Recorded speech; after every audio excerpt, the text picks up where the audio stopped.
Chapter 145 Justice. The whole spectacle was so smoothly orchestrated that Sonny was almost tempted to believe in it. Of course, he knew better. The only thing he didn't know was whether the bits performed by the Pathfinder and Gemma were rehearsed in advance or improvised on the fly to fulfill their lord's desire to maintain appearances while having the man who had dared to speak openly against him publicly executed. And that was what this was, an execution. Sonny didn't believe for a second that Gunlog was going to give the brave hunter a chance to leave the Grand Hall alive. No, he wanted him dead, and he wanted everyone to see him die. Lest they get the idea that it was possible to run their mouths against him and escape unscathed. And yet, a tiny ember of hope still burned in Sonny's heart. From the looks of it, Jubai was an experienced hunter. A capable, seasoned warrior who faced numerous monsters and ended up on top every time. He was very strong, with enough willpower and resolve to crush rocks into dust. Perhaps a miracle would happen. No matter how small, there was a possibility. That's why Sonny couldn't understand why Gunlog would be willing to risk his right-hand man's life in this farce. As though reading his thoughts, the Bright Lord spoke. A challenge? So be it. This is a sacred tradition indeed. As long as good men are willing to put their lives on the line for the sake of righteousness, depravity can't win. The crowd of sleepers exploded into whispers. Some of them were tense and somber, others filled with dark anticipation. The corner of Sonny's mouth turned downwards. From what he could see, depravity had already won, or at least gotten the upper hand. But Gunlog wasn't done speaking. However, it would not be suitable for you to represent the accused personally, Gemma. The Bright Castle can't afford to lose you, my friend. Jubai, would you mind if the accused chose another champion? The hunter from the outer settlement simply shrugged and said, Bring your worst, cowards. Bright Lord turned to the Pathfinder and tilted his head.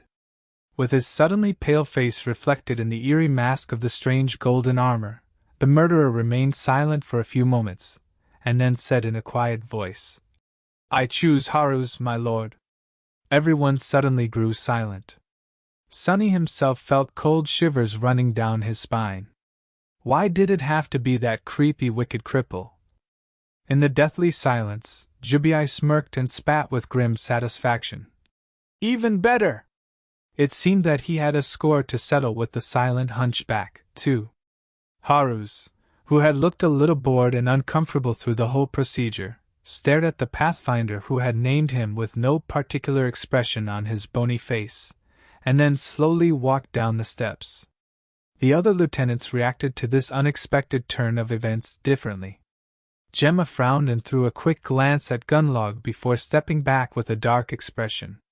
Tezai grinned, as though expecting a good spectacle.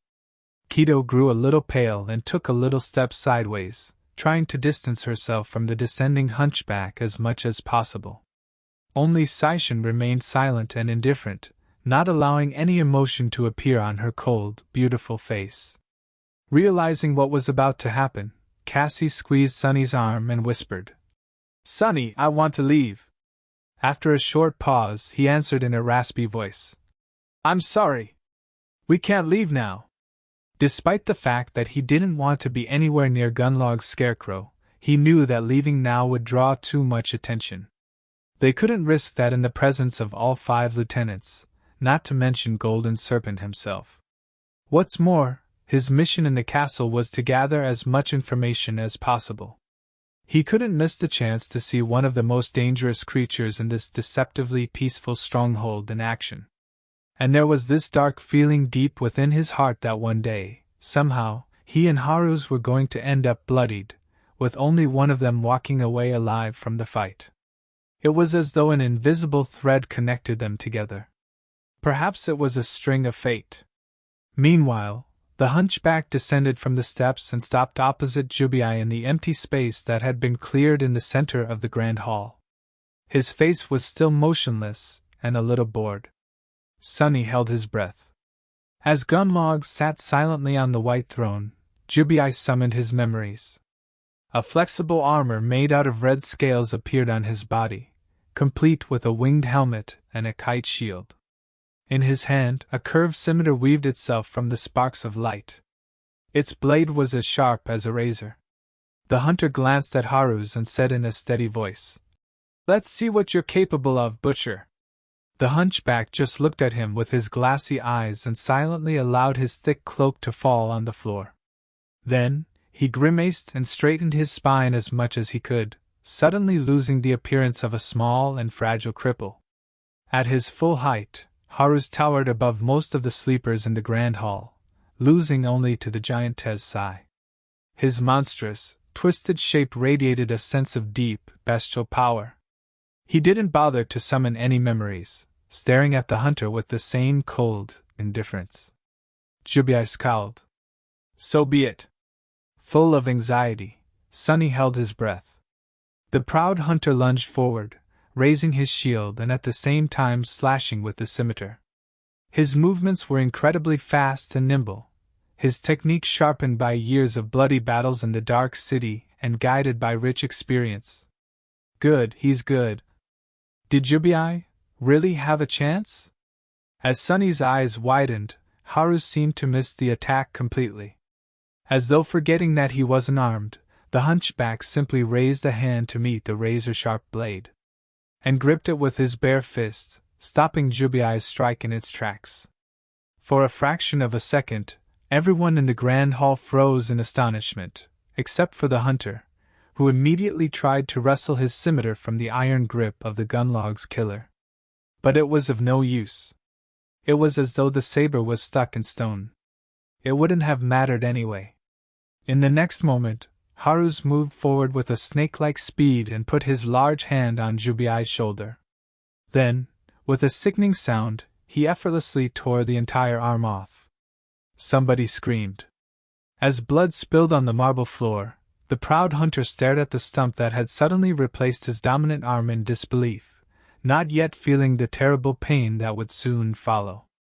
However, it never did. Before Jubai could even react, Haruz grasped his head with both hands and snapped his neck in one brutal, violent motion. Then, he hit the hunter in the chest, shattering his ribs and sending the body flying back a dozen meters. The broken corpse of the defiant challenger fell on the floor, rivers of blood flowing from its terrible wounds onto the pristine white stones. From start to finish, the whole fight took no more than 5 seconds. Haruz looked at his hands, shook a few crimson droplets off, and then silently returned to his place beside the master of the castle, his expression still cold. However, it wasn't bored anymore. Instead, it was full of subtle glee. After all, he had just helped his lord pass down judgment. This was law, this was tradition. This was justice. Chapter 146 Power. Several hundred sleepers stared at the disfigured body, horrified. Jubai's scale armor disappeared in a rain of light, leaving him dressed only in torn, bloodied rags. A surprised, dazed expression was still frozen on his face. Awash in blood and broken, the man who had been proud and defiant just a minute ago was now nothing but a pathetic corpse. He was sprawled on the floor in a glistening crimson puddle, reminding everyone of one simple truth. Never, ever dare to disobey Gunlog, the Bright Lord. Or you'll end up just the same. Sunny was probably one of the only 2 people in the grand hall who wasn't looking at the corpse. Instead, he was looking at Haruz. Haruz himself was staring at the wall, absolutely disinterested in the gruesome fruit of his dark labor. What else was I hoping for? Stupid. Hope is a poison. It will only get you killed. Sunny knew all the facts, but only now had he finally understood how hopeless it was to even think about challenging the Golden Serpent. Everything in the Dark City was designed to make him and his army invincible. That was how the damn hunchback had managed to defeat the experienced hunter from the outer settlement so easily, using nothing but his raw strength. He hadn't even had to show his aspect ability. Why was the divide in their physical prowess so vast? That was because with every human in the Dark City possessing the same dormant core, There were only two things that could make someone more powerful than the rest: soul essence and memories. And both were monopolized by Gunlog. Only he possessed the manpower and knowledge to freely hunt in the Dark City. This way, he had become the only person with a reliable source of both soul shards and memories in his possession. Whatever crumbs the independent hunters were able to acquire would inevitably end up in his hands, too, because Gunlog also controlled the primitive economy in this cursed place. By providing food and safety in exchange for the so-called tribute, he made sure that all the resources would flow in only one direction: into his hands. With soul shards and a vast arsenal of memories, he could make his army stronger, which in turn would bring him more soul shards and memories, which in turn would make his army stronger, and so forth. It was a simple, perfect, and harrowing cycle that made his power more and more absolute with each revolution. By the time Sunny, Nephias, and Cassie had arrived in the Dark City, the divide between Gunlog's forces and everyone else here was too wide to ever be bridged. Sunny had no doubt that most of the elite warriors of the host had their cores saturated with soul essence to the brim. There was a limit to how many soul shards a nightmare spell carrier could absorb before reaching the bottleneck of their rank, although few ever did.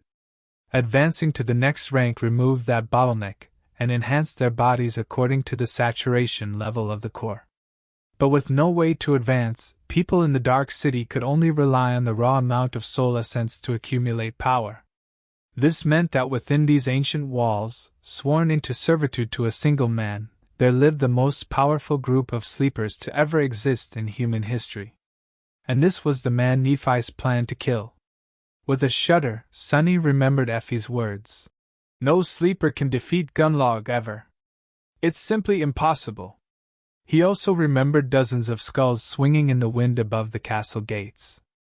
Curse it all, what is she going to pull me into this time? I really have to persuade her to give up for once. My life might depend on it. But somehow, he doubted that Changing Star even knew how to give up. At least not when it came to her mysterious goal. Curses. Sunny was so consumed by these dark thoughts that he even neglected to listen to Gunlog's farewell speech.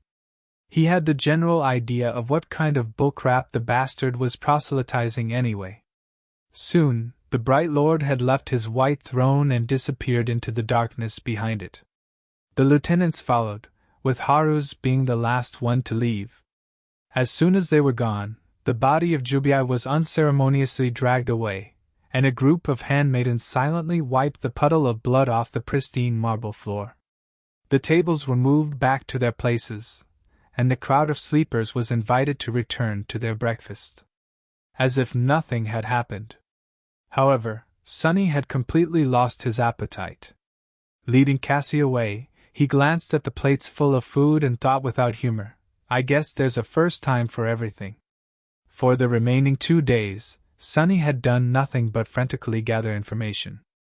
Knowing that he will be leaving the castle soon, he became a little bit bolder in where to send his shadow. He spent a lot of time spying on the hunters and pathfinders, learning their tactics and secrets. He observed how guards were trained. He learned which artisans were important, and which were not. The only caste he tried to avoid was the handmaidens. He even studied various engravings and stone carvings that decorated the walls of the castle. Finally, the week they had paid tribute for came to an end. On the dawn of the 8th day, Sunny and Cassie once again appeared in the large hall with beautiful stained glass windows and saw the gates of the castle. Despite the fact that there was nothing outside these gates but a dirty slum, Sunny felt relieved. He couldn't wait to leave this damn place. Why do people even want to live here? As soon as he finished this thought, Sunny realized that he didn't actually know what life in the outer settlement was like. Perhaps the castle was actually a paradise in comparison. I doubt it. How bad can it actually be? I guess they just never lived in the outskirts. Shaking his head, he walked toward the gates, but then stopped when someone called his name. Turning his head, Sunny noticed a familiar young man with a thin face and nervous eyes. Today, Harper seemed to be especially distressed. His clothes were a bit less tidy, and there were a few ugly blotches of ink on his parchment. "Ah, son. Sunless and Kasha, right? Goodness, it has already been a week. Where was I? Oh, yes. Are you guys here to pay tribute for the next one?" Sonny stared at him for a few minutes, then forced out a smile and pretended to be sad. "No. We haven't been able to, earn shards. So we're leaving. Maybe we will see each other again someday." Harper opened his eyes wide and stuttered. What? Why would I be, sorry. I'm very sorry that you couldn't stay longer. But don't despair. Lord Gunlog is truly kind, and life is unpredictable. I'm sure you'll be able to come back soon. Sonny gave him a curt nod and turned away. "I hope not. Not too soon, at least." With that, they passed through the gates and left the bright castle, the promised castle they had spent so much time seeking and dreaming of. What a disappointment it all had been. Standing under the gray skies of the forgotten shore once again, Sonny and Cassie breathed in the cold fresh air and both smiled. Cassie tugged on his sleeve. "Sonny, what do we do now?" He looked at the pitiful slum that lay beneath them and answered without having to think for too long. "What else? We go find Nephi's." Chapter 147 Guildhall. Cassie smiled, but then suddenly frowned and asked, "But Sonny, how do we find her?" He thought for a few seconds, then shrugged. "I'm not sure. Follow the sounds of mayhem? This place is not that big. I'm sure we'll manage." They descended the stairs and entered the slum, with Sonny looking around in search of the distinct tall figure. There weren't that many sleepers in the outer settlement who possessed an armor-type memory, so he was sure of his ability to notice Changing Star in the crowd. Soon, they were surrounded by makeshift hovels and people that had empty, bleak eyes. Some of them stared at them with pity, realizing that the two had just been sent away from the castle. Others openly gloated. Sonny paid them no attention. Once again, he was surprised by the sharp contrast between the castle and the outer settlement. No matter how vile the underside of the ancient stronghold was, people were actually living there, walking around with mostly mundane human worries written on their faces. Here in the slum, people were merely existing, and barely at that. In their eyes there was a more dire need and a more consummate fear. The need to find food for the day, the fear of being devoured by some unseen monster in the night. They were all gaunt, cold, and listless. The only time hope appeared on their faces was when their gazes accidentally fell on the bright castle. "Hope will get you killed, fools. You have it better here than those poor souls in the fortress." All in all, it was not so different from the outskirts, with the added terror of nightmare creatures waiting somewhere in the shadows. But then, there were monsters in the real world as well. They just wore human skin. Sonny was once again reminded of how surprisingly well prepared he was for the trials of the nightmare spell, his lack of education not included. Surprisingly, there was no sign of Nephi's anywhere. They walked through the entire settlement before finally catching the glimpse of her. At the very edge of the slum, perched precariously above the vertical fall from the stone platform, stood an uncharacteristically spacious dwelling. It was crudely put together out of slabs of stone that had been unceremoniously scavenged from the ruins, with many of them still bearing the intricate carvings left behind by the original inhabitants of the Dark City. This barbarous atrocity was the closest to the road of white stone out of the entire outer settlement. Perhaps that was why it seemed to be a bit sturdier than the rest of the hovels.